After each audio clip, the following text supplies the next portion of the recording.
I want to say a quick message about Easter.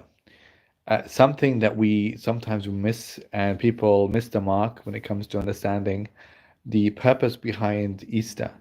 Remember, of course, Christians hold that the Easter weekend, like now, for example, is celebrating the resurrection of Jesus Christ, and the idea that Christ, they believe, dies for human sin. Sometimes in discussions, dialogues, debates with Muslims, particularly the Christians, they assert the idea that Christ, God can, of course, do all things, and God becomes a man to fulfill the role of forgiveness of sins.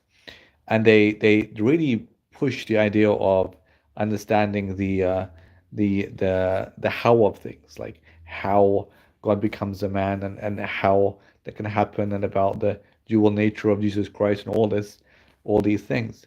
But what they circumvent, what they skip over, is about the why element, and the why element really collapses the how element a lot. And in fact, the Quran focuses a lot on the why element. Not of, and of course, at the same time, Allah is beyond, above perfection, and Allah is not lowly. Allah is supreme, Azim, Sultan, Subhanahu wa Taala. But the idea is this. So it all begins really from the book of Genesis, when Christians believe that the devil comes in the form of a serpent, and he convinces Eve to eat from the tree, and then she does, and she gives the fruit to her husband Adam. Adam eats, and they're both condemned. Christian hamartiologists argue that Adam goes through three types of damnation: physical damnation, spiritual damnation, and eternal damnation. And they're like this condemned, and they incur the wrath of God, and this separation, like uh, Adam separates himself from God's divine love, and this kind of chasm exists therefore thereafter, until of course Christ emerges. Now Christ, of course, is believed to be the incarnation of God, like God in man.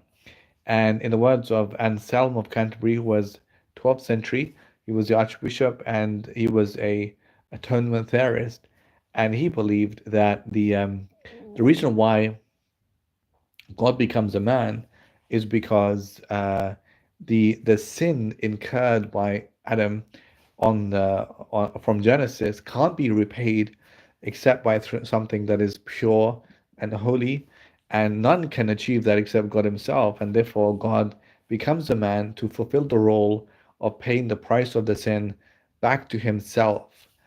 That's the idea. So an anthem, of course, is 12th century, but before him there were many. There was Origen, Irenaeus, Athanasius had a atonement theory, and Anselm, and then after him, like Calvin and others, all had ways of explaining what happened. So, what was God, and who was Jesus, and what was Adam, and what was the role of Satan in all of this? And so when these things happen, of course, they press the idea that God didn't forgive Adam in the first place, but God, uh, you know, took the price of punishment upon himself, and in order to be appeased, because that's something that was due to God and that was owed to God.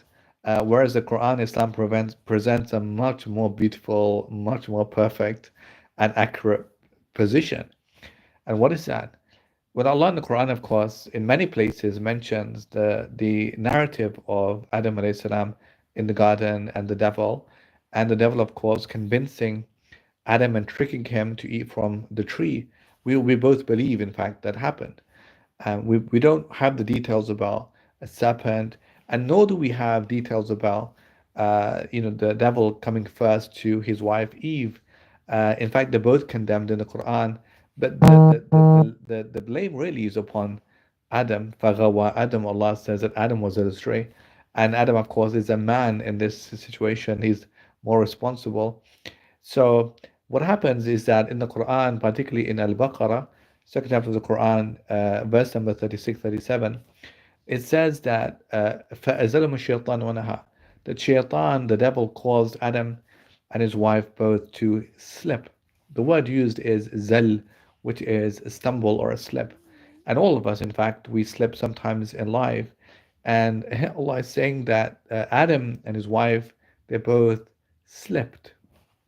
A slip is different, in fact, to a fall.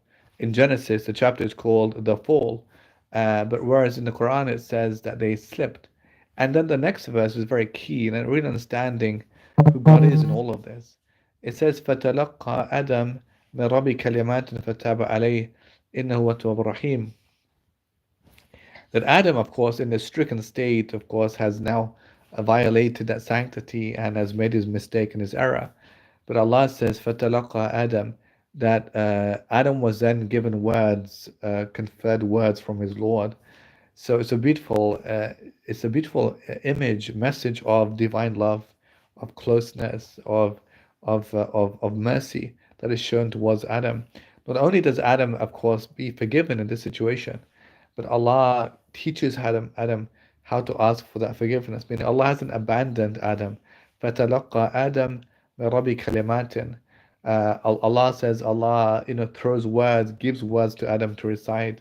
Allah sends words upon him. And then it says, فَتَابَ عَلَيْهِ. And Allah then turned towards Adam. So Allah relents towards Adam.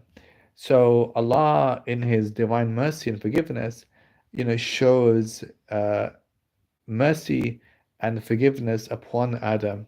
And Allah is oft forgiving and merciful and repenting.